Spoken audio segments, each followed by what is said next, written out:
बच्चों, हमने इसके जो पहले क्लास में हमने जनन स्वास्थ्य के बारे में डेफिनेशन किया था और उसके बारे में हमने समझा कि किस प्रकार प्रजनन की क्रिया में स्वस्थ शरीर का होना कितना आवश्यक है। आज हम जनन को नियंत्रित करने के उपाय और जनसंख्या जो विस्फोट हो रही है, अर्थात जो जनसंख्या दर बदर जो बढ़ रही है ना, उसे नियंत्रित करने के उपायों को पढ़ेंगे। ठीक है, तो जनसंख्या शब्द की जो उत्पत्ति हुई थी, आप देख पा रहे होंगे, जनसंख्या शब्द की जो उत्पत्ति हुई थी ग्रीक शब्द पॉपुलर से हुई थी। ठीक है, ग्रीक शब्द पॉपुलस से हुई थी, जिसका अर्थ क्या होता है? लोग होता है। जीव विज्ञान के अनुसार आपस में संबंधित एक या कई जातियां के जो जीव होते हैं, एक निश्चित क्षेत्र में उपस्थित समूह को क्या कहा जाता है? समष्टि या जनसंख्या कहते हैं। जीव विज्ञान के अनुसार यह कहा जाता है कि एक निश्चित क्षेत्र में कई जो जीव रहते हैं या कोई भी वह किसी भी जाति के अंतर्गत आता हो, एक जाति हो उसके अंतर्गत या कई जातियां मौजूद हों उस क्षेत्र के अंतर्गत, तो उसे क्या कहा जाता है? समष्टि कहा जाता है या जनसंख्या कहा जा सकता है। और साथ ही उसे हम क्या नाम से जानते हैं जी? आबादी। ठीक है, विन एडवर्ड ने अपने अनुसार बताया कि जनसंख्या या आबादी एक स्वयं नियंत्रित तंत्र है। स्वयं नियंत्रित तंत्र कहने का मतलब स्वयं वह जनसंख्या को क्या कर सकता है? नियंत्रित करने की सक्षम होता है। प्रत्येक आबादी का एक विशिष्ट लक्षण होता है जो कि उससे संबंधित संपूर्ण समूह का कार्य होता है। ठीक है ना, एक आबादी होती है जिसमें प्रत्येक एक समूह का, प्रत्येक व्यक्ति का भाग लेना तय होता है। इन लक्षणों या कारकों के अंतर्गत जनसंख्या घनत्व, जन्म दर, मृत्यु दर, वयस वितरण, जैविक विभव और परिक्षेपण की जो दर है, साथ ही वृद्धि स्वरूप आदि को भी क्या किया जाता है? इसमें जोड़ा जाता है, सम्मिलित किया जाता है।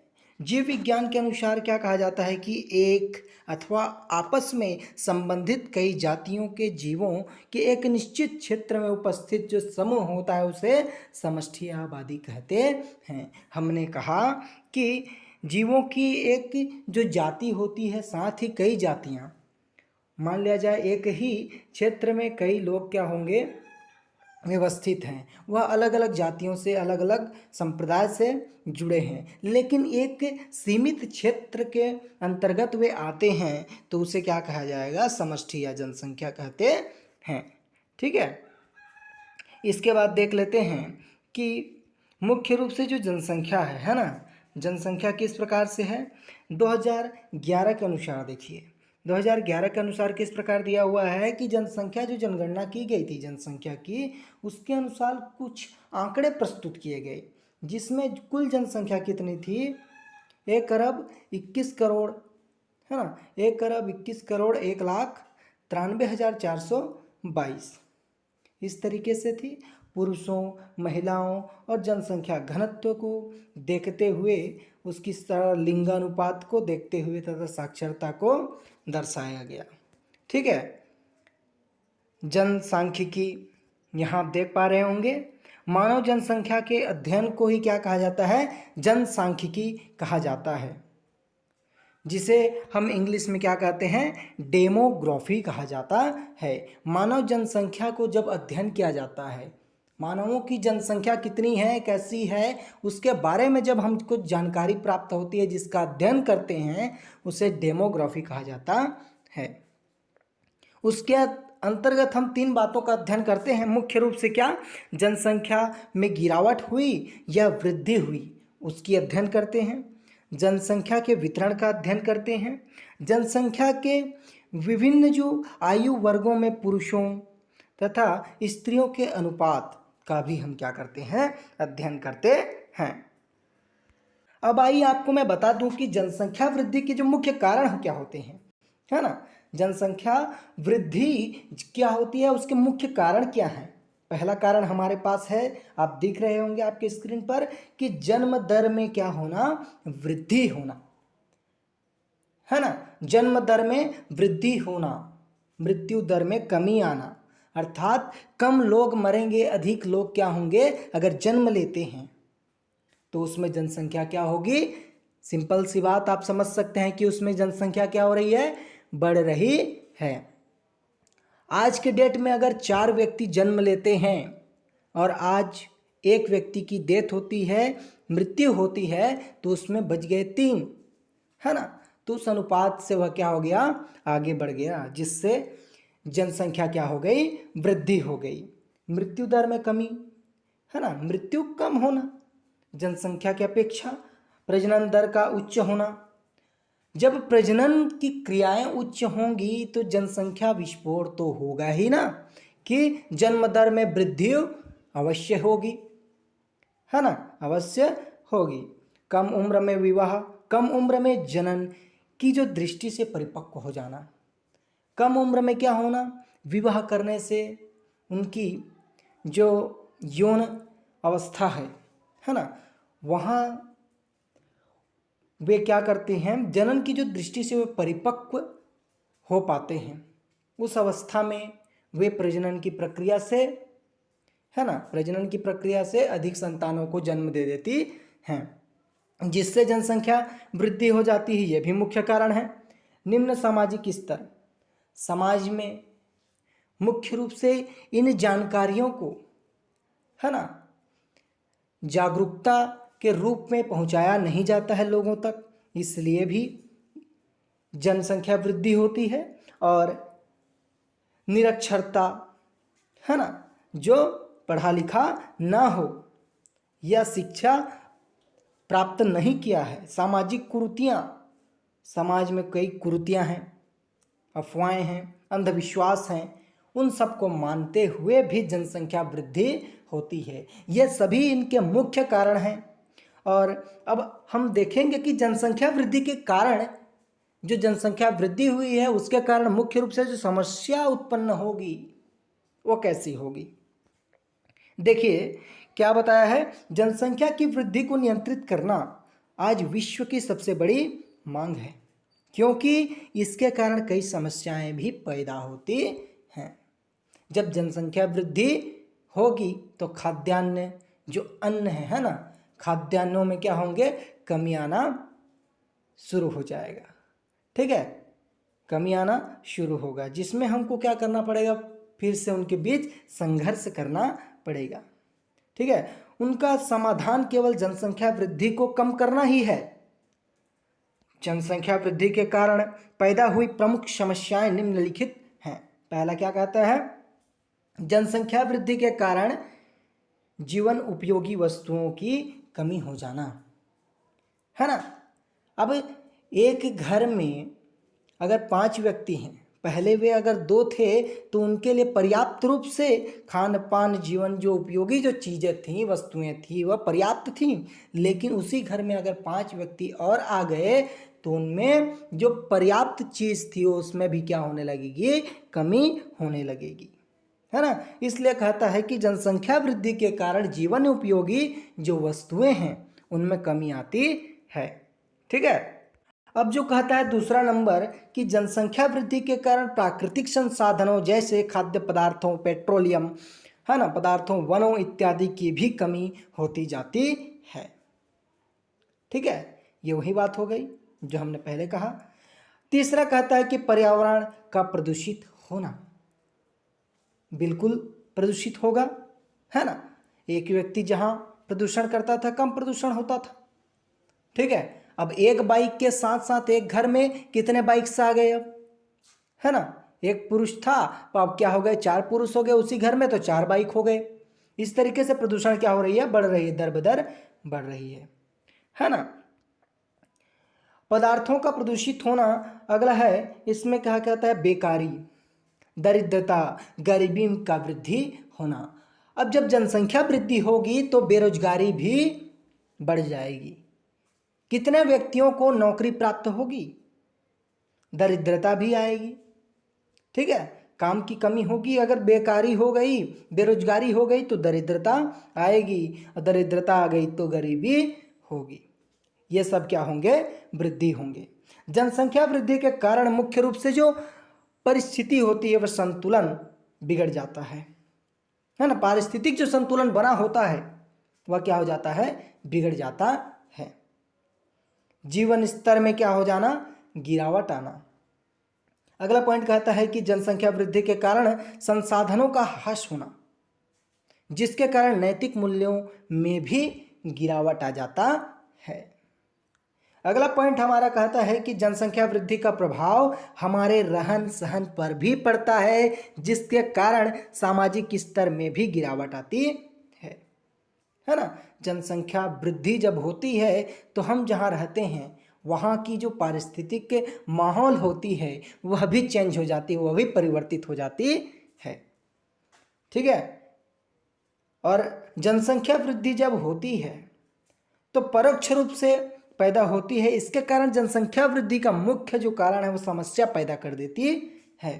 अब इसे हम नियंत्रित कैसे करें, उसके मुख्य उपाय हमारे पास क्या है उसको हम देखते हैं। ठीक है। तो जनसंख्या वृद्धि पर नियंत्रण करने के उपाय देखिए। अतिशय जनसंख्या के रहते कोई देश प्रगति नहीं कर सकता। जब जनसंख्या इतनी वृद्धि हो जाएगी तब कौन सा देश है जो प्रगति करेगा जी, है ना। प्राचीन काल में प्राकृतिक प्रकोप, महामारियों से क्या हो गई थी? जनसंख्या नियंत्रित होती रहती थी, है ना। पहले जमाने में बाढ़ आ जाते थे, है ना, भूकंप आता था, इनसे जनसंख्या क्या होती थी? संतुलित हो जाती थी। लेकिन विज्ञान ने आज प्राकृतिक प्रकोपों, महामारियों से होने वाली जो जनसंख्या क्षति है उसको रोक दिया है ना। आज जो हमारे वैज्ञानिक हैं उन्होंने कुछ ऐसे तैयार कर दिया सैटेलाइट्स, जिससे हमें पहले से ही पता चल जाता है कि कुछ होने वाला है। इसलिए जनसंख्या जो क्षति होने वाली रहती है वह बच जाती है, जिससे संतुलन बिगड़ रहा है, जिससे मृत्यु दर भी कम हो जाती है। इस कारण यह आवश्यक हो गया है कि दूसरे स्रोतों से जनसंख्या वृद्धि को क्या किया जा सके? रोका जाना चाहिए। जनसंख्या वृद्धि पर नियंत्रण करने वाले प्रमुख उपाय निम्नलिखित हैं। चलिए पढ़ते हैं निम्नलिखित उपाय क्या हैं। विवाह की आयु क्या होना चाहिए? बढ़ाकर करनी चाहिए, है ना। विवाह की जो आयु है बाल्यावस्था में नहीं होनी चाहिए, वह आयु बढ़ाकर करना चाहिए। अपरोक्ष रूप से विवाह का उद्देश्य संतान उत्पत्ति भी है। एक अलग नजरिया से देखा जाए तो विवाह का मुख्य उद्देश्य नहीं कह सकते उसको, लेकिन एक विवाह का अपरोक्ष उद्देश्य जो होता है वह संतान उत्पत्ति कह सकते हैं। जीव विज्ञान के अनुसार स्त्रियां जीवन के पूर्वावृद्धि में, है ना, अधिक प्रजनन की क्षमता रखती हैं।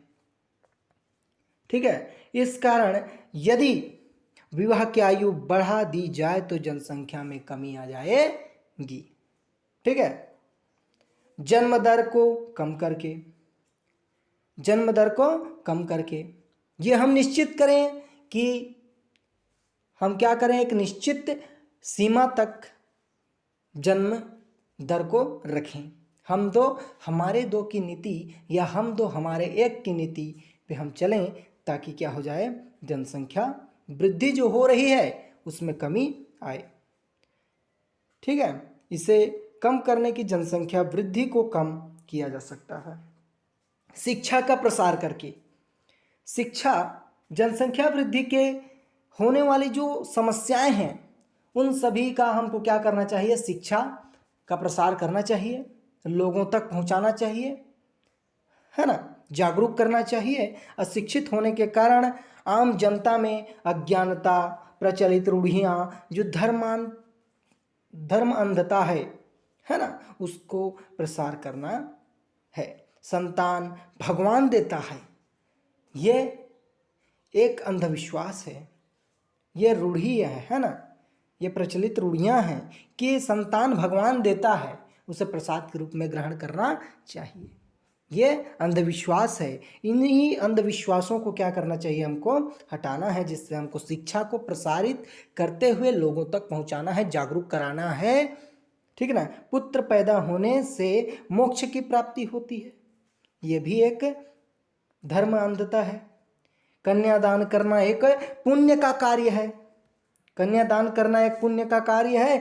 अब कन्या, पहला जो संतान था पुत्र, दूसरा संतान भी पुत्र, तीसरा संतान भी पुत्र, इस तरीके से कन्या प्राप्त करने के लिए जनसंख्या वृद्धि हो गई। तो जनसंख्या तो डेफिनेटली वृद्धि हो रही है ना इधर।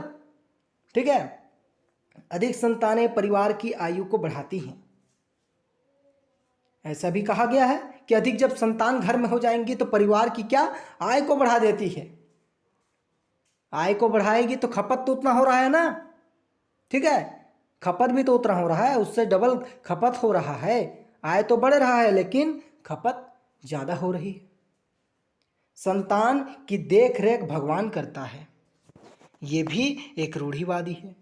लोगों को जनसंख्या वृद्धि की भयावह को समझाकर भी जनसंख्या वृद्धि को नियंत्रित किया जा सकता है। जनसंख्या वृद्धि से जो होने वाली हानि है ना, उससे लोगों को समझाकर हम क्या कर सकते हैं, जनसंख्या को रोक सकते हैं। परिवार नियोजन के तरीकों को, उपायों को जो उपयोग है, उनको जनसंख्या वृद्धि को रोका जा सकता है। एक से अधिक महिलाओं से शादी करने पर प्रतिबंध लगाकर हम क्या कर सकते हैं, जनसंख्या वृद्धि को रोक सकते हैं। ठीक है। इस तरीके से जनसंख्या वृद्धि को रोकने के लिए आम जनता को निम्न प्रकार से शिक्षित करना चाहिए, है ना। जनसंख्या वृद्धि को रोकने के लिए जो आम जनता होती है उन्हें किस प्रकार शिक्षित करना चाहिए, आइए पढ़ते हैं। धर्मांधता को हटाना चाहिए। जो धर्म के प्रति जो अंधविश्वास है उसको हमें हटाना है। जैसे हमने पढ़ा है ना, संतान की देख रेख भगवान करते हैं, भगवान ही संतान देते हैं, है ना। इन सभी अंधविश्वासों को क्या करना है, हमें दूर करना है। ठीक है। छोटे परिवार के महत्व को बताना है कि छोटा जो परिवार होता है वह सुखी होता है ना। सुखी परिवार होता है, आपने सुना होगा, छोटा परिवार सुखी परिवार। ठीक है। इस तरीके से हमको उनको शिक्षा देना है और तभी जाकर क्या होगी, जनसंख्या जो वृद्धि हो रही है उसमें कमी आएगी। अतिशय जनसंख्या की भयावह को समझाकर, अतिशय जनसंख्या जब बढ़ती है, अधिक जनसंख्या जब बढ़ती है तो उसके जो भय है ना, उसमें क्या हानियां होती हैं, उनको हमें समझाकर क्या करना चाहिए, जनसंख्या वृद्धि को रोक सकते हैं। परिवार नियोजनों के जो तरीके हैं उनको भी हम समझाकर क्या कर सकते हैं, जनसंख्या को रोक सकते हैं। ठीक है। आइए आपको मैं बता दूं कि इसकी प्रेरणा कैसी है। जनसंख्या विस्फोट के दुष्परिणामों को देखते हुए जनसंख्या नियंत्रण अति आवश्यक है ना। जनसंख्या की वृद्धि को देखते हुए हम क्या कर सकते हैं, उसके दुष्परिणाम को देखते हुए जनसंख्या नियंत्रित करना बहुत ही इंपॉर्टेंट है। अतः समस्या के निदान हेतु जन्म नियंत्रण ही सबसे क्या हो सकती है, महत्वपूर्ण उपाय है। जन्म को नियंत्रित कर देने पर जनसंख्या विस्फोट का मुख्य जो कारण है, पहलू है, वह रुक सकता है। परिवार नियोजन इसका एक मुख्य प्रमुख जो कार्यक्रम है, जिसमें परिवार के आकार को, गर्भधारण को रोककर बच्चों के जन्म के बीच जो अंतर है रखकर सीमित किया जा सकता है और संचार माध्यमों के द्वारा खुशहाल परिवार के लिए हमारे दो का नारा अपनाया जा सकता है। जिस तरीके से हमने यहाँ कहा कि हम दो हमारे दो की यह जो नीति है उसको जब हम लोगों तक पहुँचाएंगे, प्रत्येक लोग इसको जब अपनाएंगे तो जनसंख्या जो वृद्धि हो रही है, अतिशय हो रही है, उसमें कमी आएगी, निश्चित रूप से कमी आएगी। कानूनी रूप से विवाह हेतु लड़कों और लड़कियों की जो उम्र होगी वह 18 वर्ष और 21 वर्ष की होनी चाहिए। ठीक है। आज के क्लास में बस इतना ही। हम इसके अगले क्लास में एमनियोसेंटेसिस के बारे में पढ़ेंगे, किस प्रकार से गर्भ के अंदर बच्चे को की जो लिंग अनुपात है ना, लिंग है उसको हम कैसे चेक किया जाता है ना, उसके बारे में हम जानेंगे। ठीक है, कि बच्चा लड़का है या लड़की, उसके बारे में हम सीखेंगे, जानेंगे, पढ़ेंगे। आज के लिए धन्यवाद।